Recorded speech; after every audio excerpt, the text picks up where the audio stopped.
It is Valentine's Day as I'm posting this, and I thought it would be a great opportunity to share with you 14 happy couple habits. These are things that have helped me in my marriage to preserve the in-love state and not just have two people that live together and love each other, but that are genuinely in love.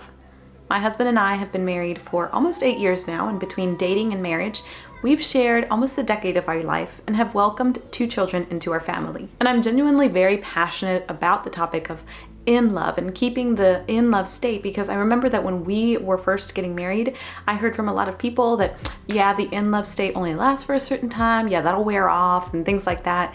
And I am so happy to say that it doesn't have to. It doesn't have to end, that I'm still so excited for my husband to come home in the afternoon. I worked as a hospice nurse, and hospice will always be a part of me, but one of the things that really touched my heart is that I was able to see so many couples that were still in love years down the road, even in old age. I specifically remember one couple. The man was 99 and I think his wife was around 98 or 97, and they both had dementia. She was a lot worse off than he was. She didn't remember who anybody was. She didn't know how to care for herself anymore. Everybody had to do everything for her. But she knew one thing. She knew who her lover was. And they would look at each other with googly eyes and hold each other's hand and give each other kisses. They looked like they were in love. They still gave each other expressions of love, even though she didn't know really anything about what today was or who she was or anything about the situation. She knew who her lover was. And to me, it just showed that even if our mind is not well, our heart remembers. Our heart remembers and knows that sensation of love. And I have so many other experiences like that. But to me, that's just one example that shows that we can preserve that in love feeling, and that even if we don't remember other things, we know who we've loved, and we know what love feels like when we've experienced it. And so this video, I really hope, will be just an encouragement and light and positive. I'm not going to be talking about death and dying, but I did want to share that I am not a counselor. I'm not a professional in any means. I actually, when I was thinking about posting this video, I told my husband, like, I really don't feel like I should be posting this. Like, I have a lot of things that I need to improve on, that I need to change on. I'm not the perfect wife, so who am I to make such a video?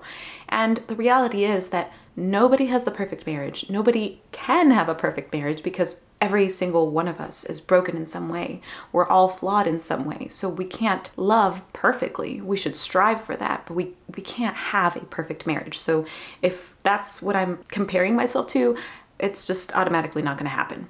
So I just wanted to lay that out there, that I recognize that I have a lot of things to improve on and to change, but some of these are things that I actually failed in the very beginning. So hopefully they're things that maybe you won't make mistakes on and learn from my own lessons. Also, some of these I think are a little bit odd. Like when I tell people about them, sometimes people react like, oh, I didn't really think about that. So take one, take them all. I hope that this video is helpful to you if you are in a relationship, to know that you can preserve the in-love feeling, and that if you are not in a relationship and you want to be in one, that you just hear it from somebody who is happily in love, that you can preserve that state, that it is possible, that I've seen so many couples that are still in love after many years of being married. So just to give you some encouragement here. So the first one is for us ladies. Men are not mind readers, and we will be so much happier if we just make our desires known. A couple of years back, I read The Empowered Wife by Laura Doyle, and I wish I had read it so much sooner, because as I read it, I mean, I was happy, but I still wanted to read a book from a woman who had thought about divorce, because I like to learn about marriage. I like to learn about how can I improve. And so it wasn't like me saying, I'm really happy.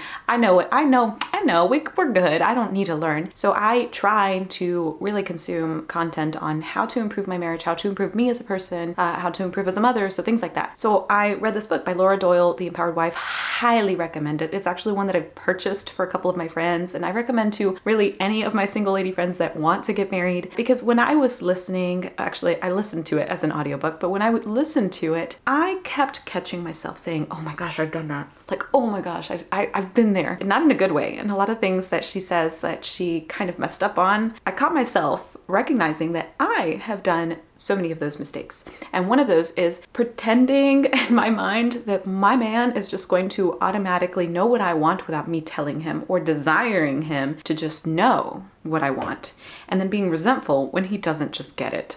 So I'll give you a perfect example. When my husband and I first got married, I didn't know this. So I would be washing the dishes dishes and seeing him sitting on the couch, happily watching, playing some video games, doing something. This was back when we had a TV. And I would be washing the dishes, resentful of the fact that he's just sitting there. And I'd be like, look at him, just sitting there on the couch doing nothing while I'm over here washing the dishes and I cook dinner.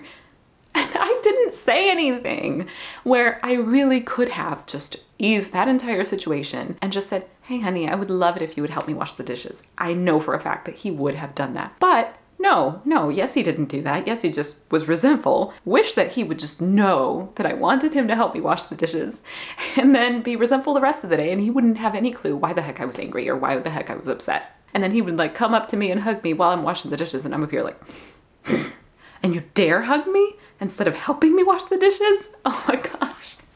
I could have eased so much burden from myself and from him, poor guy, he didn't know, that if I had just made my desires known, it would have been so much better. I really loved the part where Laura talks about men want to please their women. They want to give us our desires, but they don't know what our desires are, and we have to make those known. So saying something like, I would love, is super helpful, rather than just demanding, hey, do this for me, do that for me. Because also that might not go very well. But just using that phrase, I would like this, I would love that. I would love it if I could have this, for example. I wish I had known that sooner. Who would have thunk that my man is not a mind reader?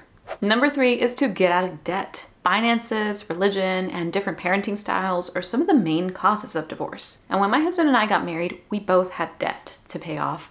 And I had just graduated as a nurse, and I more than tripled my income. I had worked at $7.50 an hour as a cashier, and then as a nurse for $22, $23 an hour. And you better believe I had some major lifestyle creep. So instead of doing the smart thing and paying off these debts, no, I was out shopping and stuffing our 3-bed, 2-bath home that we were renting with all sorts of clothes and just junk. I didn't need those things. Those are things that I don't even remember what the heck I even bought, just to show you that it wasn't even all that important. But I would stuff this home that I wanted to decorate because we were newly married, and even though it wasn't our home, I still wanted it to be cozy. And I wasted so much cash that we could have just put towards our debt to ease our stress and to ease that burden that would have been able to really give us more time to spend together as a family instead of us having to go to work our separate ways because we were so stressed out to be able to pay our bills. After reading Dave Ramsey's Total Money Makeover, we had a completely different shift in mindset. And now all of a sudden, these two people that were doing their own thing, like my husband was out working all the time, and me, I was working all the time to be able to feed my shopping addiction. Instead of two people going two separate ways, we were brought together towards a main goal, and the main goal was our family and being able to spend more time together as a family. Since then, we have thankfully now been able to get out of debt, to pay off those loans. This has allowed me to quit my nursing career. I, this past year, was able to quit my job to be able to stay at home and homeschool my children. And this is something that doesn't mean that I'm living this fancy lifestyle. Actually, I was explaining to one of my friends the other day, I talk about minimalism because it's something that I feel very passionate about. It's something that's changed my life.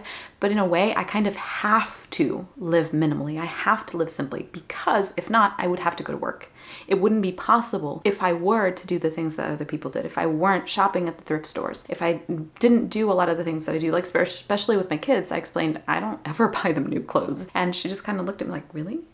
I'm like, no, because I wouldn't be able to do what I do now, to be at home, to be a support to my husband, to be a support to my children, to have more time for myself, if I lived the way that I lived 5 years ago. It wouldn't happen. So living simply has been a huge blessing because it allowed me to actually put priority where I had said my priority was. Like I used to say, yeah, family is my priority, but was it really? Was I actually acting in a way that aligned with that? The reality is no, I did not prioritize my family. I prioritized my wants and my needs, or not even needs, my desires that were superficial. But now I have been able to put aside those things that don't actually add value to my life to prioritize what really matters. If you are really struggling in deep debt, I highly, highly recommend Dave Ramsey's The Total Money Makeover. Just like binge on his podcast, YouTube videos. They're highly encouraging and just can give you that hope that you can get out of debt and that it's totally worth it. A quick tidbit, if you are interested in any of the books that I've mentioned, I will leave them down in the description box below so you can check them out. But I do also have a link to a free 30-day trial of Audible where you can get a free audiobook, yours to keep, even if you cancel. So whether it's The Empowered Wife, Dave Ramsey's Total Money Makeover, or The 5 Love Languages, those are definitely books that have impacted my life in a positive way. The Empowered Wife is one that I highly recommend to women in relationships or wanting to be in a relationship. The 5 Languages of Love, I think, is something that can just help you in any relationship, friendships, family, to help you learn how to best express love to those people that you love and how you best perceive love. And then Dave Ramsey's The Total Money Makeover for anybody that wants to get out of debt. Oh my gosh, it is highly, highly motivating, inspiring, and it gives you tools to be able to actually get there.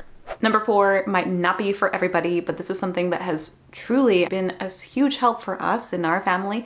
It is to quit or limit social media outside of business purposes. So before I actually had this YouTube channel, I went without any social media. Like, I didn't even have this YouTube channel for a few years. And then I ended up making this YouTube channel because I realized that, wow, I'm kind of an odd person, because my coworkers would look at me like I was weird and other people would be like, you don't have social media? Like, what? And when I explained that both my husband and I did not have social media, that made me look even weirder.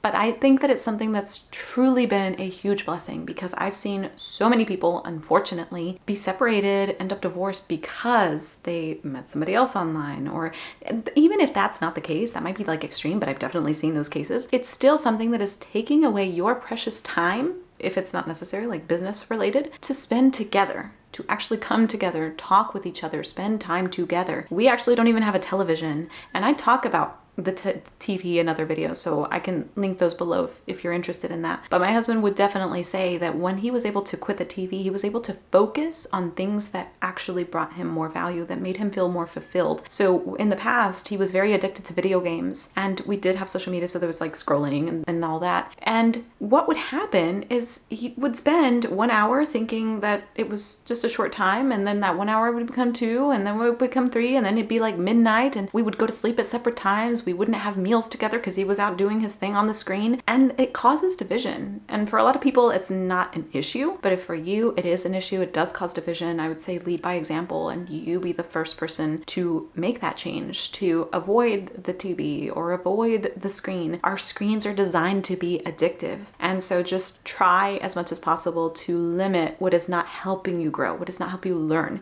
So one of the things that I did after I quit social media is that if I was watching videos on YouTube, it was something that was positive. It was something that was helping me learn something that was going to make me a better wife, make me a better mother, just something that would help me grow. And if you can do that with social media, I think it would be a huge, huge help for you, because a lot of what happens with social media is that it leads you to comparison, to comparing yourself, like, I'm not as good as this person, or comparing your relationship, which is also detrimental. This next one is one that I have loved, and in the beginning, I really had to kind of explain it to people. It's no phones or any kind of technology device at meal times. And then the other little part that I would add to that is that when somebody arrives home, we put our technology away, even if it's just a short time, to be able to greet that person. And what these things do is they say, you are my priority. I am here for you. I see you. I value you. And when my husband and I first started to implement this, because this wasn't actually until like a couple of years into our marriage that we did this, we had some people that would call us, and I think they would just like expect that we would automatically answer their phone call, and we'd leave it. We'd leave it until after our meal, because we thought, okay, if it's an emergency, they need to be calling 911, not us. What are we going to do about this emergency? If it's not an emergency, it's something that can wait. And probably even if it were an emergency, they'd probably just keep calling and keep calling and keep calling. So really what we would do is just not answer text messages, not answer phone calls, not do anything on our devices when we were eating meals. And I loved what it did to our meal times. It just really brought us together a whole lot more, especially when I worked as a nurse and I worked 12-hour shifts. It was a long period of time that we wouldn't see each other, and he always worked a lot anyway. So having that designated mealtime where it's just you, just me, or now just our kids, it's beautiful. It's saying, I prioritize you. But explaining to my mom that I wasn't going to be answering her phone calls if I was eating was a little bit weird to her in the beginning. Love you, Mom. Number 6 is one that I feel so passionately about, and it is never, ever, ever vent marriage problems to friends or family. This one's kind of similar to the don't talk negatively about your spouse, but I feel like that one's a little bit more subtle. It's things like, he never takes out the garbage. He always lays out his shoes on the floor. Things like that, just little things. But as far as venting a marriage problem, you just had an argument, you just had a disagreement. If I were to do that to my mom, for example. I go to my mom and I say all these things that he did that I'm so frustrated about or that I was hurt by. That's going to change her perception of him. It's going to change the way she approaches him. It's going to affect their relationship, which is going to affect my relationship in turn. So when it comes to family and friends, I never tell them about marriage issues that I'm having. That's because I have other people that are trusted. I might go and pray and think about, sometimes I just need some time to really assimilate what has happened, to work together on this marriage issue rather than going to my friends and my family. If I do go to somebody, then it's probably going to be a counselor, somebody that I don't personally, that doesn't know him, so that's not going to affect the way he's perceived. Because I've definitely had that done to me, where I've had a friend go to somebody else talking to them about me and an issue that she and I had. That person knows me. So that hurt me, knowing that this friend talked to this other person about this issue that we had, because now it affects the way that person perceives me, and I never got the chance to explain. I never got the chance to say, hey, this is what happened, this was my version. They didn't get to see both ends of it, so it's not fair. It is not fair. It doesn't feel good when you're on that receiving end to be like, hey, like you went to talk to that person instead of talking to me about this issue. It hurts, and it's disrespectful, especially when that person knows you. If it's friends and family, it's going to affect that dynamic with your spouse, with your partner, that eventually it's going to affect you down the line in the future. So find a counselor. If you have a church that you go to, somebody that you can talk to about those things. There's a lot of like counseling services where you can call up and ask a question, things like that. I personally love prayer, love journaling. I love to kind of take some time to think what actually happened. And I personally, because I'm a person that prays, I ask God to reveal to me how I might be wrong, because it can be so tempting to just automatically think, they're in the wrong, they did this to me. But it can really be helpful to have some humility and think, well, what could I change? What could I have done differently? To be able to take that time to talk together. So maybe I didn't word this perfectly. So I hope that I'm not like steering you in the wrong direction and saying like, don't ever ask for help, because that's not what I'm trying to say. What I am saying is please try not to go to friends and family and pin them against each other, because that is just asking for issues down the line. Number 7 is to have alone time. And I don't mean time like together as a couple. I mean like individual time for each other.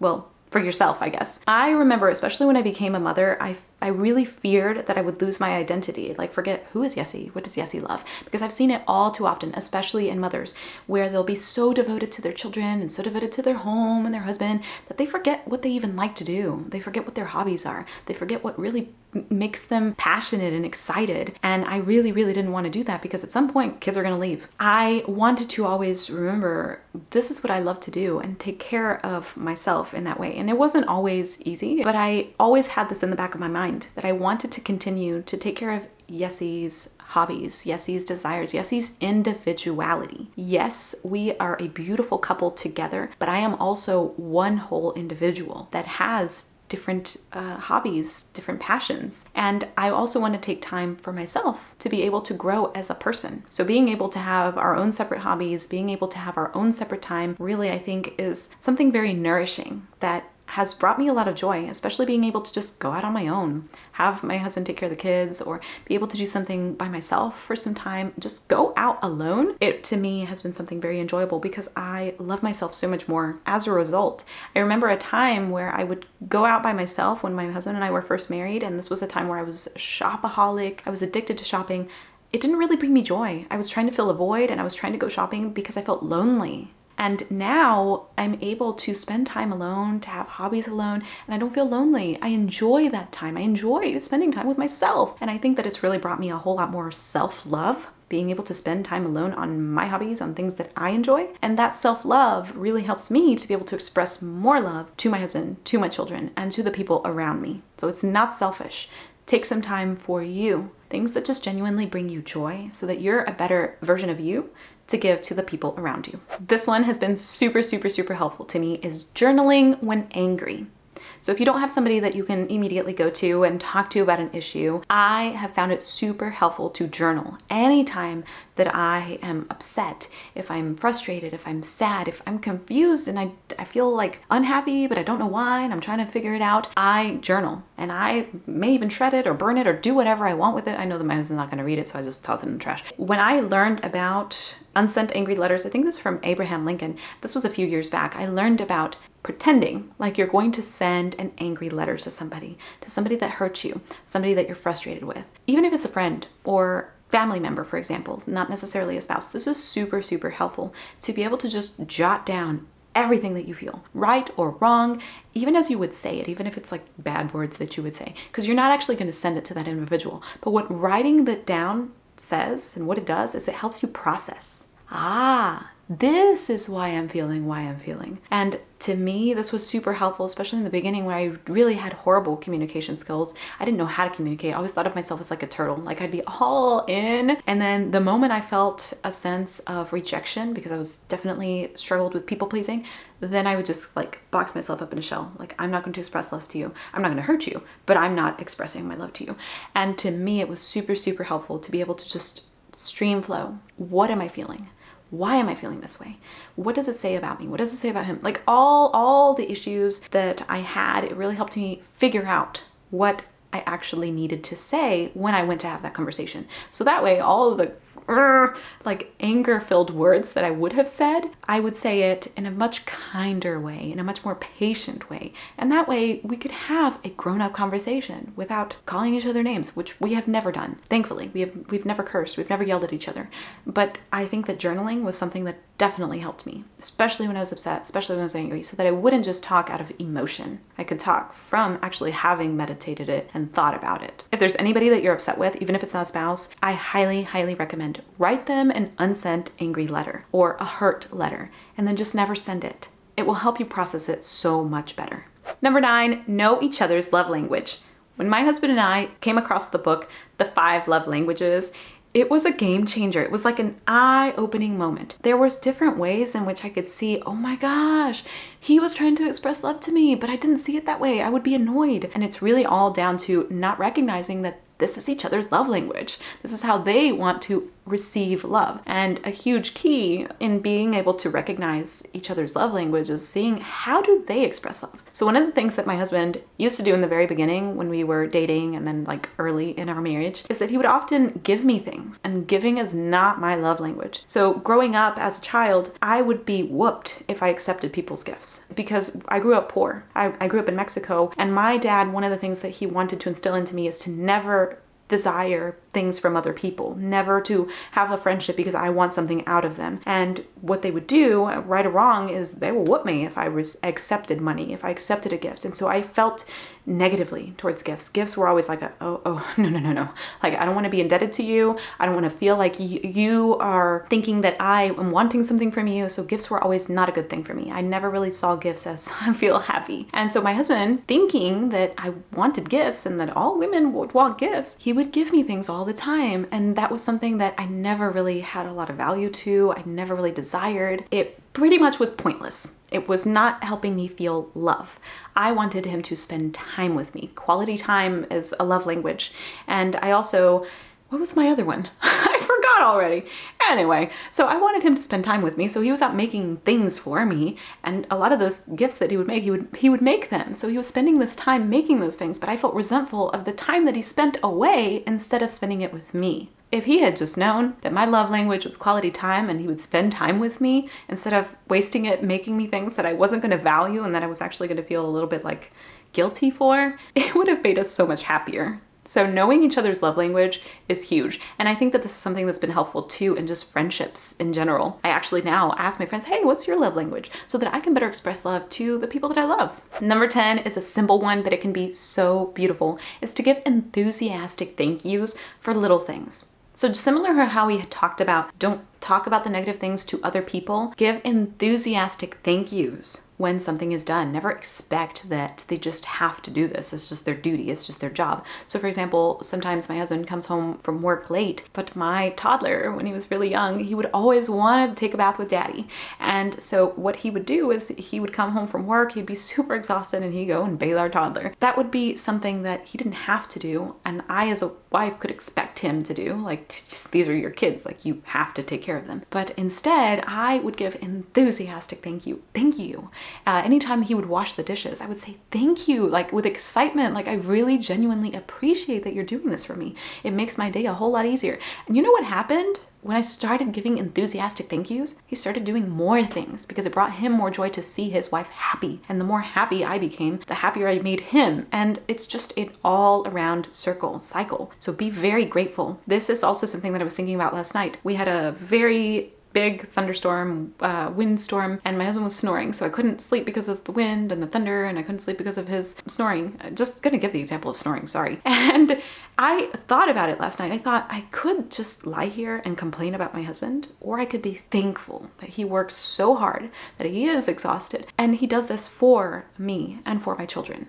So instead of thinking those negative things, like he should just do this, like he should work, it's his job, it's his duty. No, if we could just shift it to gratitude, oh my goodness, the beauty that it will have in your relationship. It will just flourish. It will flourish and it will change so many aspects of your life. Gratitude is powerful. Number 11 is one that my husband actually came up with, and it is never compare your relationship to that of other people. First of all, two people that are in love, they complement each other, they have different strengths, different weaknesses that make them beautiful as a couple.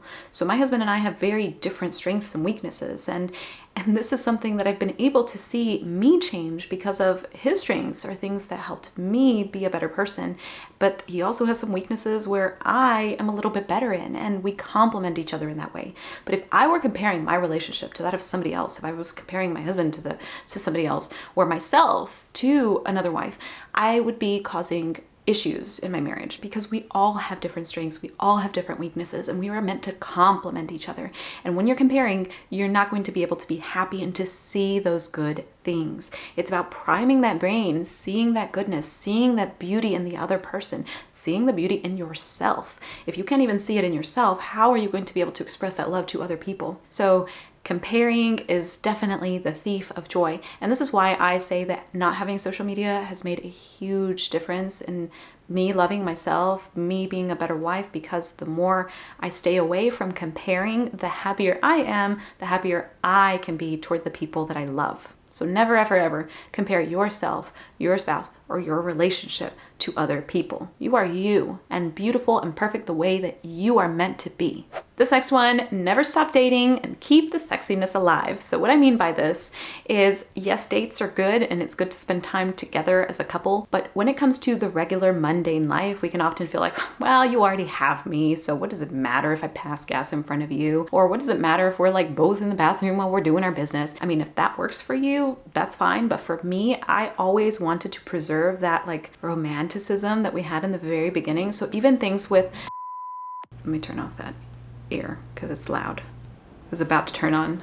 Anytime I film in winter, we freeze. We just have to put on jackets because the air will be so loud that you're not even going to be able to hear my voice. So just give it a minute to stop. I mean, if you like to pop each other's pimples, you do you, friend. But for me, whenever, like for example, we're going to get ready for a party, I like to dress separately from my husband. I will do my own thing and he'll do his own thing, because I want to still have that romanticism, that wow factor, that, ooh, you look good, not only for him to see me in that way, but for me as well. It really preserves that feeling that we had when we were young, when we were still dating and still kind of learning about each other. We're still learning about each other. We're always learning about each other, but in the sense that we're still preserving that dating feeling. And I tell him all the time, you're my novio. That means boyfriend. Like, you're still my boyfriend. Like, don't tell my boyfriend about this. I pretend, because we still feel like we're still dating. So whatever he does in the bathroom, that's his deal.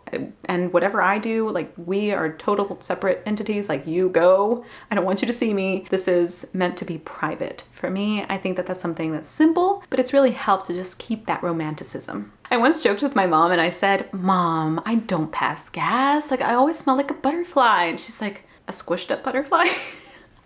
I will never forget that joke. Oh my goodness. No, women, we don't do those things. We always smell like butterflies, not squished butterflies. This next one, yes, keep dating, keep spending time together, keep that mysteriousness and sexiness alive, but keep growing. Always keep learning and always keep growing. My husband and I have gone to marriage retreats, and I remember one time we were asked to go on a marriage retreat, and we kind of thought about like, well, we're good, we're happy, but I said no, we're going, because even though we are good now, life has phases, there are issues that come your way, and it's almost like giving you tools to be able to know how to have those circumstances and get through them easier, get through them better, like have that mindset to know, okay, if this happens, this is what I would do. And so I think just always learning, always growing. Like I said, I was listening to Laura Doyle's book, and she's somebody that had talked about her own experience where she wanted to have a divorce, and I've never thought about that. The word divorce has always been strictly forbidden in our marriage. Like it's just not something we're even allowed to touch. It's not a topic that we can just go to. But that being said, I still wanted to learn from somebody in such an experience, because I want to learn from the things that other people have done right and the things that other people have done wrong, because I want to grow as a person, grow as a wife, grow as a couple. And being able to do that together, if you can, is so much better. So for example, when we read the book, The Total Money Makeover, that was something that was actually gifted to me. I would sit down in the living room in the evenings and I would read it out loud to my husband. He was willing, thankfully, but that was something that really brought us together, because we were able to talk about it. We were able to really get encouraged and encourage each other. Also, the 5 love languages, that was something that I would read out loud to my husband, and we would talk about it and really just grow as a result. So doing anything like listening to podcasts, watching videos, going to seminars, going to retreats, things like that will be super helpful, because whether or not you realize it, you are changing. Your partner is changing, and it's really up to you. Are you changing and growing together, or are you changing and growing apart? This next one is super important, is express love even when you're angry. I remember hearing my grandfather say that when you lose respect, you lose the relationship. And that is something that I've always carried with me. What I mean by this is I'm not denying that I'm angry. I'm not pretending that I'm angry. I'm not like stuffing my feelings, but I'm still also not withholding expressions of love. So for example, when I've been upset, I still cook for my husband. I still greet him at the door. I still lay out his clothing. And I'm not saying I'm not angry. I'm not pretending like I'm not angry. However, I'm still giving him the same dignity that I would give to any other human being, because he is worthy of dignity. He is worthy of respect, no matter what issue we might be having in the present moment. If I lose respect for him when we are angry, that's going to affect how we have a relationship after we resolve this issue, and it's going to leave some other issues down the line. When he's been upset with me, he will not deny that he's upset. He will not pretend like he's not, but he still takes care of me. And if I am sick or if I get hurt, because one time it did happen, he was upset with me with something that I did, which is very rare, very rare. I can't even like count the times that he's been upset with me about something. But when it did happen, I like hit myself on my leg, and he immediately like went over to see if I was okay and how I was doing. So it doesn't mean that just because we're angry, we don't show each other that we care. Like if somebody else that happened to down the street that you didn't even know, you would go to them and check on them. Why wouldn't you do that for the person you said you're going to love for the rest of your life? So I think always being able to have an argument, have a disagreement without withholding that dignity, without withholding those small expressions of love, I think are what basically says to you, I am still angry right now. I'm still processing. I'm still trying to figure out what is hurting me with this issue. We still need to work on this, but I am still here. So it's not rejecting that you're feeling hurt. It's not denying that, but it is saying, even though I am upset, even though this is hurting me, I am not going anywhere. And this last one, I think is 15, but we'll call it a bonus. And it's something that my husband and I have done that I don't know if a lot of other people do, but something that we always did when we first got married, because we are people that pray. And it's that we always give each other a blessing before we leave anywhere. So if he goes to work, I give him a blessing. When I would go to work, he'd give me a blessing. If I went to the store, he would give me a quick blessing. Before we went to bed, we would give each other a blessing. Like we always have blessed each other in just like a short little smidgen. It might be something like, especially like, for example, if we were upset, I would just like be like, God bless you, take care of you, that you get there safe. Like just something simple like that. But what that did is that created a habit of blessing each other, praying over each other, and being thankful for one another. So I want to bring it back to the hospice situation, because hospice will never ever leave me. Like it shapes you. It shaped me. It changed me dramatically. I experienced so many people dying in situations that were unexpected. So for example, a cancer patient that has a long prognosis, they kind of have time to assimilate. But I did have lots of situations where a person just all of a sudden, they had this issue they did not know, and their spouse is left feeling like, I never had time to work it out. I never had time to resolve this issue that we had. And when you see that firsthand, it shapes you. It shapes you, and it makes me really recognize that even if we have an issue currently, even if there's something that we need to work on now, I am still here. I still love you. I still pray for you. I still want the best for you. And recognizing that I'm still going to be here. And even if I'm not, even if, God forbid, I drive somewhere and I don't ever come back, at least I gave you just that little bit that says, I want to have peace with you and I bless you. I don't know how to resolve this issue now. I'm feeling this right now, but I still give you my blessing. And it's huge. It's been huge, especially with having arguments and being able to go to bed and have that peace at the end of the day. All right, so my camera just died on me and my toes are freezing because it is below freezing outside, and I've had to have the heater off the entire time I've been filming. So I think this video has to come to a close now, but I can definitely think of more things that has helped improve my relationship. So if you can think of any of just things that have helped you, please let us know down in the comments below. There's definitely other things that are helpful and can really just help encourage each other along. That was really the entire intent of this video, is just to be an encouragement, not to say this is what you should do or this is the right thing to do, because I definitely don't feel worthy to say that this is what you should do or not do. I'm not a counselor. I'm not a professional at that. I'm just somebody who's still in love and that believes that you can be in love and preserve that. So hopefully it's been helpful. Hopefully it's been encouraging. If so, please give it a thumbs up and subscribe if you haven't already so that you won't miss when I post a new video. I thank you so much for watching, and I'll see you in the next one. Bye for now.